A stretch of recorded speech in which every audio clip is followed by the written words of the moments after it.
महात्मा गौतम बुद्ध और एक साधु की कहानी। बहुत समय पहले की बात है। प्राचीन भारत के जंगलों और गांवों में सत्य, ज्ञान और धर्म की खोज में लोग अपने जीवन को समर्पित करते थे। ऐसे ही एक युग में महात्मा गौतम बुद्ध अपने शिष्यों के साथ प्रवास करते हुए जीवन के गूढ़ रहस्यों और ज्ञान को साझा कर रहे थे। बुद्ध का जीवन सादगी, करुणा और ज्ञान का प्रतीक था। वे जहां भी जाते वहां लोगों की समस्याओं को सुनते और अपने उपदेशों से उनके जीवन को बदलते। एक बार की बात है, एक साधु जिसका नाम सुदामा था, अपने जीवन के उद्देश्य को लेकर चिंतित था। उसने कई वर्षों तक तपस्या की, विभिन्न ग्रंथों का अध्ययन किया और अनेक ऋषि मुनियों से मार्गदर्शन प्राप्त करने का प्रयास किया। फिर भी उसे आत्मज्ञान नहीं मिला। वो हमेशा अपने भीतर एक खालीपन और बेचैनी महसूस करता था। एक दिन एक गांव के लोगों ने उसे बताया कि महात्मा बुद्ध पास के एक वन में ठहरे हुए हैं और वो लोगों को सत्य और ज्ञान का मार्ग दिखा रहे हैं। ये सुनकर सुदामा ने सोचा, शायद यही मेरे जीवन की तलाश का अंत हो। मुझे बुद्ध से मिलकर अपने प्रश्नों का उत्तर अवश्य मिलेगा। सुदामा ने बुद्ध के पास पहुंचने के लिए कई दिनों तक यात्रा की। जब वो वहां पहुंचा तो उसने देखा कि बुद्ध एक विशाल वृक्ष के नीचे बैठे थे और उनके चारों ओर सैकड़ों शिष्य बैठे हुए थे। उनकी उपस्थिति इतनी शांतिपूर्ण और आकर्षक थी कि सुदामा तुरंत उनकी ओर खिंच गया। सुदामा ने बुद्ध के चरणों में प्रणाम किया और कहा, महात्मा, मैं कई वर्षों से सत्य की खोज में भटक रहा हूं। मैंने तपस्या की, ग्रंथ पढ़े और अनेक गुरुओं से मार्गदर्शन लिया, परंतु मुझे अब तक शांति और ज्ञान की प्राप्ति नहीं हुई। कृपया मुझे सही मार्ग दिखाइए। बुद्ध ने मुस्कुराते हुए सुदामा की ओर देखा और कहा, हे साधु, तुम सत्य की खोज में हो, परंतु क्या तुमने अपने भीतर झांका है? सत्य बाहर नहीं, भीतर है। सुदामा ने उत्तर दिया, भंते, मैंने कई बार अपने भीतर झांकने का प्रयास किया, परंतु हर बार मैं असफल हुआ। कृपया मुझे यह बताएं कि मैं कैसे अपने भीतर का सत्य देख सकता हूं। बुद्ध ने एक कहानी सुनाई। एक बार एक राजा ने एक कीमती रत्न को अपने दरबारियों को दिखाया और पूछा, यह रत्न कितना मूल्यवान है? सभी ने अपनी अपनी राय दी, परंतु किसी ने सही उत्तर नहीं दिया। तब राजा ने कहा, इसका मूल्य वही जान सकता है जो इसे समझता है। इसी प्रकार आत्मा का सत्य वही जान सकता है जो अपने भीतर झांकने का साहस करता है। इसके बाद बुद्ध ने सुदामा को ध्यान का अभ्यास करने के लिए कहा। उन्होंने समझाया, ध्यान एक ऐसा साधन है जो तुम्हारे मन की अशांति को शांत करता है और तुम्हें अपने भीतर के सत्य को देखने में मदद करता है। लेकिन ध्यान करते समय तुम्हें धैर्य और समर्पण की आवश्यकता होगी। सुदामा ने बुद्ध के निर्देशों का पालन करते हुए ध्यान करना शुरू किया। प्रारंभ में उसे अपने विचारों को शांत करना बहुत कठिन लगा, लेकिन बुद्ध ने उसे समझाया कि यह प्रक्रिया धीरे धीरे होती है। उन्होंने कहा, जैसे एक गंदे पानी के बर्तन में गंदगी धीरे धीरे नीचे बैठ जाती है और पानी साफ हो जाता है, वैसे ही ध्यान के माध्यम से तुम्हारा मन शांत और स्पष्ट होगा। कुछ महीनों के अभ्यास के बाद सुदामा के मन में धीरे धीरे शांति आने लगी। लेकिन एक दिन जब वो ध्यान में था तो अचानक उसके मन में पुराने विचार और डर फिर से उभरने लगे। वो घबरा गया और बुद्ध के पास गया। बुद्ध ने उसे समझाया, ये तुम्हारे मन का स्वभाव है। जब भी तुम अपने भीतर झांकते हो तो अज्ञानता और पुराने कर्मों का प्रभाव उभरता है।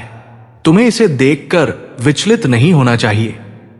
इसे स्वीकार करो और ध्यान की प्रक्रिया को जारी रखो। सुदामा ने बुद्ध की बात मानी और अपनी साधना जारी रखी। धीरे धीरे उसने अपने भीतर की सभी भावनाओं और विचारों को स्वीकार करना सीख लिया। एक दिन जब सुदामा ध्यान में था तो उसे अपने भीतर अद्भुत शांति और प्रकाश का अनुभव हुआ। उसने महसूस किया कि वह जिस सत्य की खोज में था वो बाहर नहीं, उसके भीतर ही था। उसने समझ लिया कि हर व्यक्ति के भीतर ही ज्ञान और शांति का स्रोत है। वो तुरंत बुद्ध के पास गया और उनके चरणों में गिरकर धन्यवाद दिया। उसने कहा, भंते, आपकी कृपा से मुझे वो मिल गया जिसकी मैं वर्षों से तलाश कर रहा था। अब मैं समझ गया हूं कि सत्य की खोज बाहर नहीं, भीतर की यात्रा है। बुद्ध ने कहा, सुदामा, तुमने अपने धैर्य और समर्पण से आत्मज्ञान प्राप्त किया है। अब यह तुम्हारी जिम्मेदारी है कि तुम इस ज्ञान को दूसरों के साथ साझा करो और उन्हें भी सत्य और शांति का मार्ग दिखाओ। उस दिन के बाद सुदामा ने अपना जीवन दूसरों की सेवा में समर्पित कर दिया। वो गांव-गांव जाकर लोगों को ध्यान, करुणा और सच्चाई का महत्व सिखाने लगा। वो अब एक शांत और संतुष्ट जीवन जी रहा था। इस कहानी का अंत बुद्ध के इस संदेश से होता है, सत्य की खोज कोई बाहरी यात्रा नहीं है, ये भीतर की यात्रा है। जब तक तुम अपने मन को शांत और स्पष्ट नहीं करोगे, तब तक तुम सत्य को नहीं देख पाओगे। अपने भीतर झांको, ध्यान करो और अपनी आत्मा के प्रकाश को पहचानो। यही जीवन का उद्देश्य है। यह कहानी हमें सिखाती है कि सच्चा ज्ञान और शांति बाहर नहीं, हमारे भीतर ही है। इसे पाने के लिए हमें धैर्य, समर्पण और ध्यान का अभ्यास करना होगा। सुदामा की यात्रा, दूसरों को प्रेरित करना। सुदामा ने आत्मज्ञान प्राप्त करने के बाद महात्मा बुद्ध से विदा ली और अपने जीवन को दूसरों की सेवा में लगा दिया। अब वो केवल साधु नहीं, बल्कि एक मार्गदर्शक बन गया था, जो दूसरों को सत्य और शांति की राह दिखाने के लिए समर्पित था। उसने बुद्ध के संदेश को अपने जीवन का ध्येय बना लिया और विभिन्न गांवों और जंगलों में घूम घूम कर लोगों को जागरूक करने लगा। उसकी यात्रा केवल शारीरिक नहीं थी, ये एक आंतरिक परिवर्तन की भी यात्रा थी। जहां पहले वो अपनी समस्याओं और दुखों में उलझा रहता था, अब वो दूसरों के दुखों को समझने और उन्हें दूर करने में रत हो गया। एक दिन सुदामा एक छोटे से गांव में पहुंचा। गांव के लोग अंधविश्वासों और कुरीतियों में डूबे हुए थे। वे अपनी समस्याओं का समाधान झाड़ फूंक और तंत्र मंत्र के माध्यम से खोजने की कोशिश करते थे। सुदामा ने गांव के बीचों बीच एक बड़े वृक्ष के नीचे बैठकर अपनी साधना शुरू की।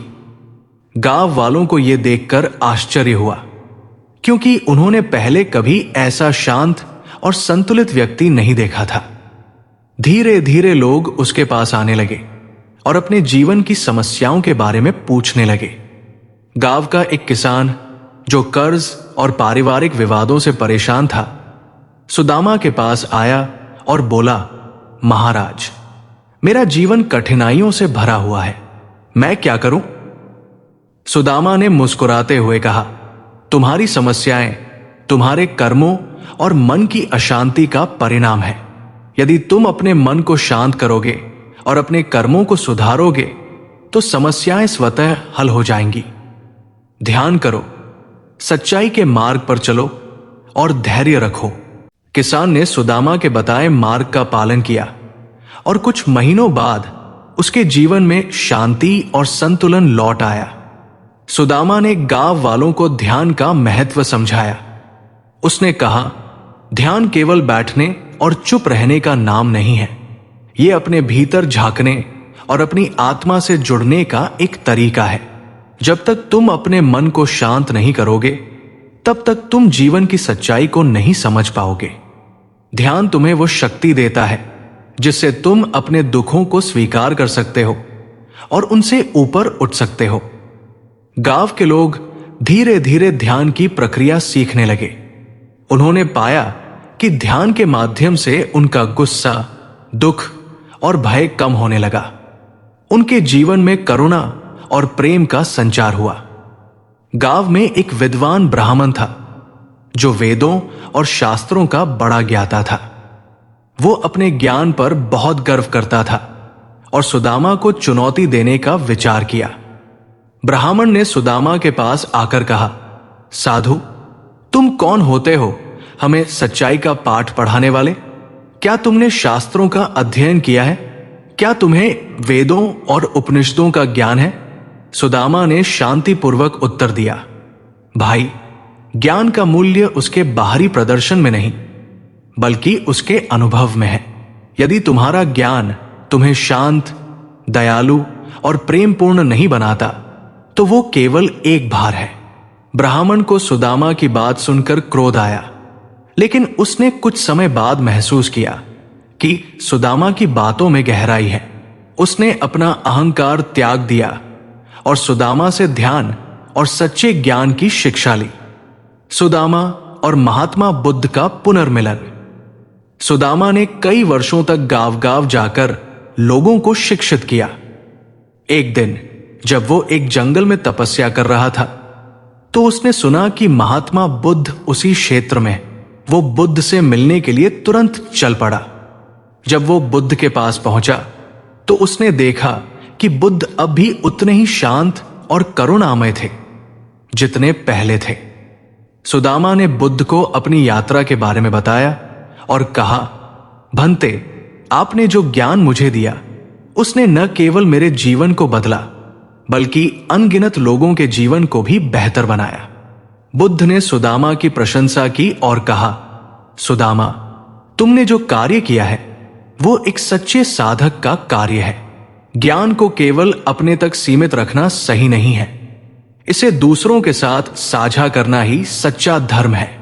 बुद्ध ने सुदामा को यह संदेश दिया, जीवन का उद्देश्य केवल अपने लिए सुख और शांति प्राप्त करना नहीं है। सच्चा सुख तब है जब तुम दूसरों के दुखों को समझते हो और उन्हें हल करने में मदद करते हो।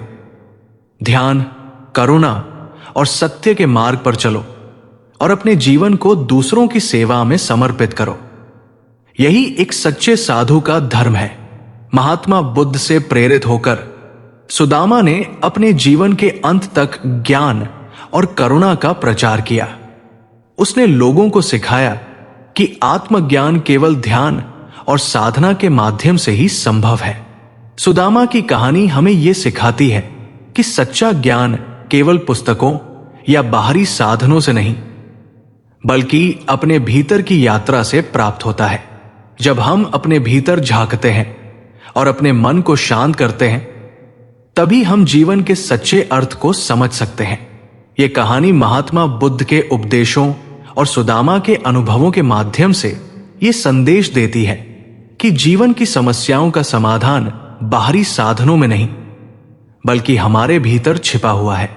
ध्यान, सत्य और करुणा के मार्ग पर चलकर हम न केवल अपने जीवन को बल्कि दूसरों के जीवन को भी बेहतर बना सकते हैं। सुदामा का जीवन इस बात का उदाहरण है कि एक साधारण व्यक्ति भी आत्मज्ञान प्राप्त कर सकता है और दूसरों के लिए प्रेरणा का स्रोत बन सकता है। यह कहानी हमें प्रेरित करती है कि हम अपने जीवन में ध्यान, शांति और सच्चाई का महत्व समझें और उसे अपनाएं। सुदामा का जीवन अब पूरी तरह बदल चुका था। वह एक साधारण तपस्वी से एक प्रेरणा स्रोत बन चुका था। लेकिन सुदामा की यात्रा यहीं समाप्त नहीं हुई। वो जानता था कि दुनिया में अब भी लाखों लोग अज्ञानता, अंधविश्वास और मानसिक अशांति में फंसे हुए हैं। उसने ठान लिया कि वो महात्मा बुद्ध के ज्ञान और उपदेशों को दूर दूर तक फैलाएगा। सुदामा का प्रयास, जनवरी से जनवरी तक सत्य पहुंचाना। सुदामा ने अपना जीवन गांव गांव, जंगल जंगल घूमने और लोगों को शिक्षित करने में समर्पित कर दिया। वो न केवल बुद्ध के उपदेशों को दोहराता बल्कि लोगों को उनकी समस्याओं के आधार पर व्यक्तिगत मार्गदर्शन भी देता। एक गांव में सुदामा ने देखा कि लोग बीमारियों और प्राकृतिक आपदाओं को देवी देवताओं के क्रोध का परिणाम मानते थे। वे अपने जानवरों और अनाज की बलि देकर समस्याओं का समाधान खोजते थे। हे भाइयों और बहनों, ईश्वर करुणामय और दयालु है। वो बलि या क्रोध का भूखा नहीं है। आपकी समस्याओं का समाधान केवल समझदारी और सामूहिक प्रयास में है। यदि आप अपनी भूमि को ठीक से जोतें, साफ पानी पिए और एक दूसरे की मदद करें तो जीवन बेहतर होगा। ध्यान और करुणा से अपने मन को शांत करें और समस्याओं को बुद्धिमत्ता से हल करें। धीरे धीरे गांव वालों ने अपनी पुरानी आदतें छोड़ दी और सुदामा के मार्गदर्शन में एक बेहतर जीवन की ओर बढ़े। सुदामा ने ध्यान और प्रेमपूर्ण विचारों के माध्यम से शांति का संदेश फैलाया। वो कहता था, गुस्सा आग की तरह है, ये न केवल दूसरों को जलाता है बल्कि तुम्हें भी भीतर से समाप्त कर देता है। यदि तुम ध्यान का अभ्यास करोगे तो तुम्हारे भीतर करुणा का जन्म होगा और शांति तुम्हारे जीवन में स्वाभाविक रूप से आएगी। सुदामा ने हर गांव में ध्यान शिविर शुरू किए। वो बच्चों, युवाओं और बुजुर्गों को ध्यान करना सिखाता था। उसके द्वारा सुनाई गई कहानियां और उपदेश सरल लेकिन गहरे अर्थ वाले होते थे। एक कहानी बांस और उसकी उपयोगिता की। सुदामा ने एक बार एक समूह से कहा, एक बांस की लकड़ी यदि सीधी खड़ी रहे तो वो किसी काम की नहीं, लेकिन यदि उसे झुकाया जाए तो वो धनुष बन सकती है और समाज की रक्षा कर सकती है। इसी तरह यदि तुम अपने अहंकार को छोड़कर दूसरों के प्रति दयालु और सहिष्णु बनोगे तो तुम्हारा जीवन उपयोगी और सार्थक होगा। ये कहानी सुनकर लोग अपने अहंकार को त्यागने और दूसरों के प्रति दयालु बनने लगे। सुदामा और एक अपराधी की कहानी। एक बार सुदामा का सामना एक खतरनाक अपराधी से हुआ जिसने कई लोगों को लूटा और मारा था। वो जंगल में सुदामा के पास आया और उसे धमकाते हुए कहा, तुम्हारे पास जो कुछ है वो मुझे दे दो वरना तुम्हारा अंत कर दूंगा। सुदामा ने शांतिपूर्वक उत्तर दिया, तुम मेरा क्या ले सकते हो? जो मेरे भीतर है, धन और वस्तुएं तो नश्वर है। यदि तुम मेरे शरीर को मार भी दोगे तो भी मेरे सत्य और शांति को छीन नहीं सकते।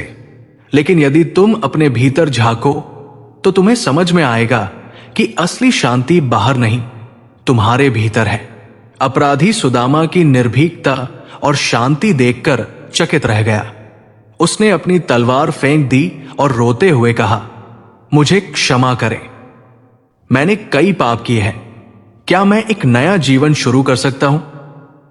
सुदामा ने उसे गले लगाते हुए कहा, हर व्यक्ति के भीतर परिवर्तन की संभावना होती है। ध्यान करो, अपने कर्मों को सुधारो और एक नया जीवन शुरू करो। उस अपराधी ने सुदामा के उपदेशों को अपनाया और एक अच्छा इंसान बन गया। एक दिन सुदामा को एक राजा के दरबार में बुलाया गया। राजा ने पूछा, साधु, मैंने सुना है कि तुम लोगों को धर्म और शांति का पाठ पढ़ाते हो, लेकिन मेरे राज्य में धन और सेना के बल से ही शांति बनाए रखी जाती है। क्या तुम्हारा ज्ञान इससे बेहतर है?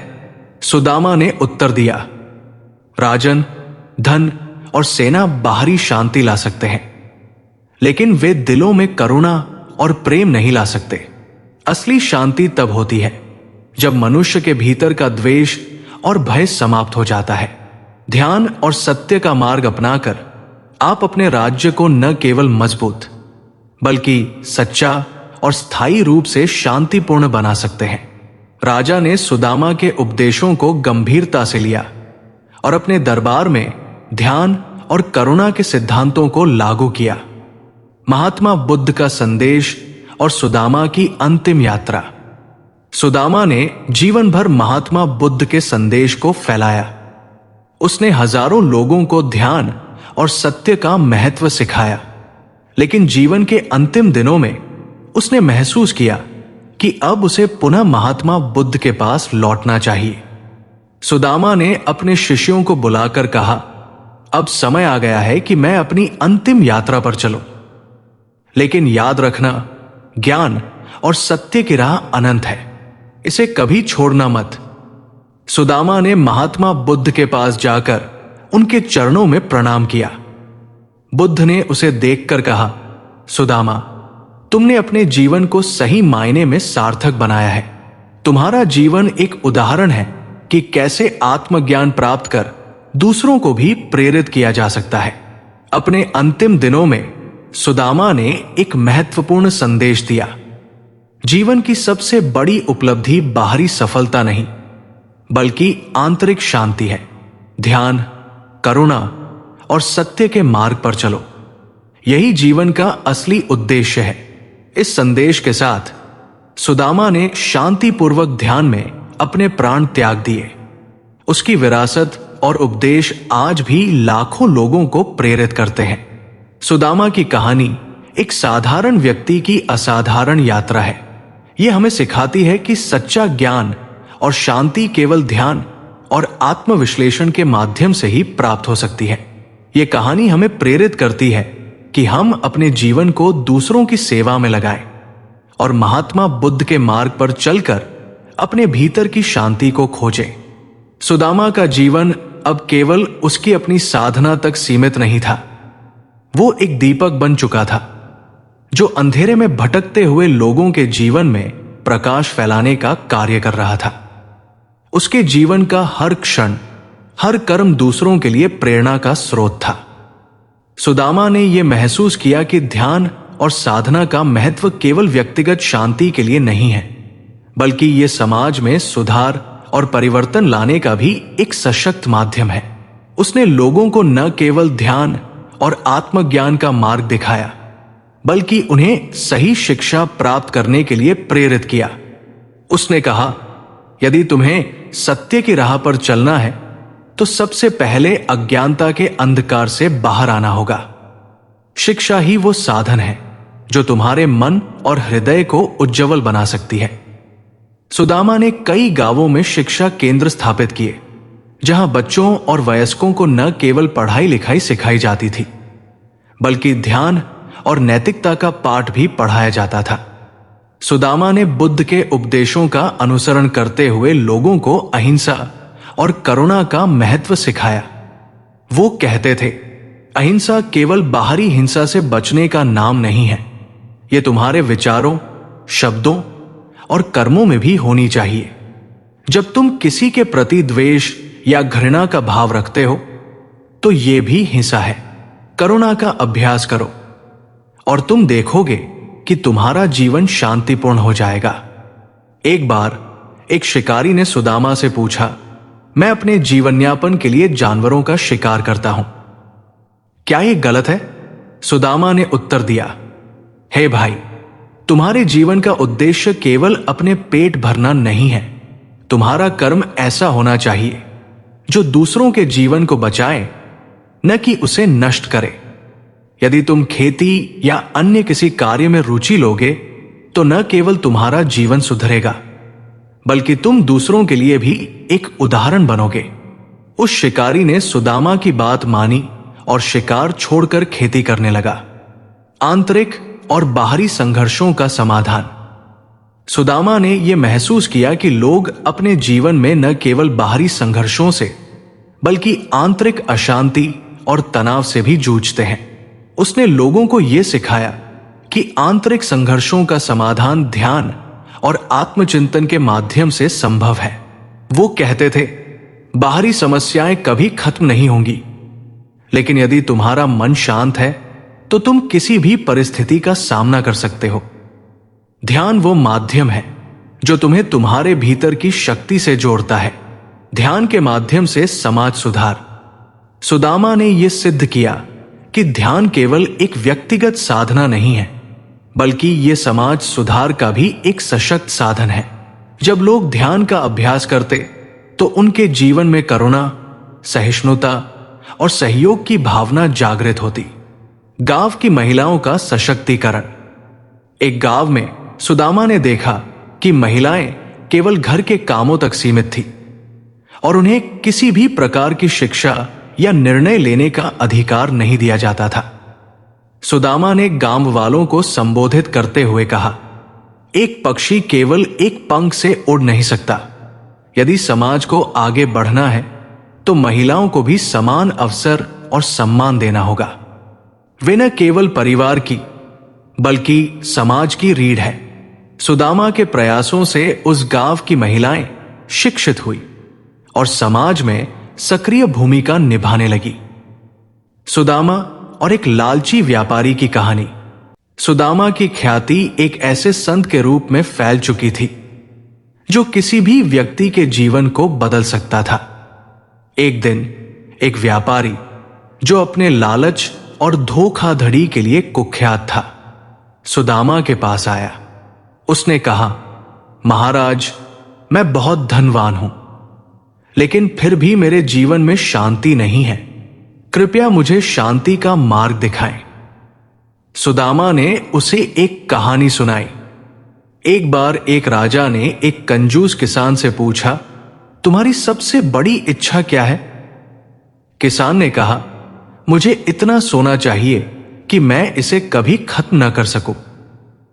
राजा ने उसे एक जादुई थैला दिया जिसमें सोना रखा जा सकता था, लेकिन जितना भी वो थैले में रखता वो गायब हो जाता। किसान अपनी लालच में थैले को भरने की कोशिश करता रहा, लेकिन अंत में वो थककर मर गया।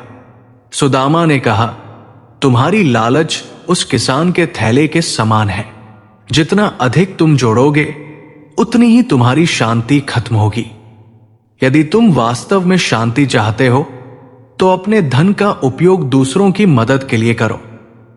उस व्यापारी ने सुदामा की बात मानी और अपनी संपत्ति का एक बड़ा हिस्सा गरीबों और जरूरतमंदों की मदद के लिए दान कर दिया। सुदामा ने विशेष रूप से युवाओं को शिक्षित और प्रेरित करने का प्रयास किया। उसने उन्हें सिखाया कि उनका जीवन केवल व्यक्तिगत इच्छाओं और उपलब्धियों तक सीमित नहीं होना चाहिए। वो कहते थे, युवा पीढ़ी समाज का भविष्य है। यदि तुम अपनी ऊर्जा और समय को सही दिशा में लगाओगे तो तुम न केवल अपने लिए बल्कि पूरी दुनिया के लिए परिवर्तन ला सकते हो। ध्यान करो, सच्चाई पर चलो और अपने भीतर की क्षमता को पहचानो। अपने जीवन के अंतिम वर्षों में सुदामा ने ध्यान और आत्मज्ञान के महत्व को और अधिक गहराई से समझाया। उसने कहा, ध्यान ही सबसे बड़ा साधन है। यदि तुम्हारा मन शांत है तो तुम किसी भी परिस्थिति में स्थिर रह सकते हो। ध्यान तुम्हें सच्चाई से जोड़ता है। सच बोलो, लेकिन करुणा से। सत्य हमेशा महत्वपूर्ण है, लेकिन इसे कहने का तरीका भी उतना ही महत्वपूर्ण है। सत्य को करुणा और प्रेम के साथ कहो। दूसरों की सेवा ही सच्चा धर्म है। अपने जीवन को दूसरों की भलाई के लिए समर्पित करो। यही तुम्हारे जीवन को सार्थक बनाएगा। सुदामा की मृत्यु और उनकी विरासत। एक दिन ध्यान करते हुए सुदामा ने अपने शिष्यों से कहा, अब मेरा समय पूरा हो चुका है, लेकिन याद रखना, मैंने जो सिखाया है वो केवल मेरे शब्द नहीं है, ये जीवन का सत्य है। इसे अपने जीवन में अपनाओ और इसे आगे फैलाओ। ध्यान में ही सुदामा ने अपने प्राण त्याग दिए। उनकी मृत्यु के बाद उनके शिष्यों ने उनके उपदेशों को जनवरी से जनवरी तक पहुंचाने का संकल्प लिया। सुदामा की कहानी हमें यह सिखाती है कि जीवन का असली उद्देश्य केवल व्यक्तिगत सुख नहीं है, बल्कि दूसरों के जीवन को बेहतर बनाना है। ध्यान, करुणा और सत्य के माध्यम से हम न केवल अपने जीवन को बल्कि समाज को भी बदल सकते हैं। सुदामा की ये यात्रा हमें प्रेरित करती है कि हम अपने भीतर की शांति को खोजें और इसे दुनिया में फैलाएं। यही जीवन का सबसे बड़ा सत्य और उद्देश्य है। तो दोस्तों, आपको हमारी ये वीडियो कैसी लगी? इसे लाइक करें। धन्यवाद।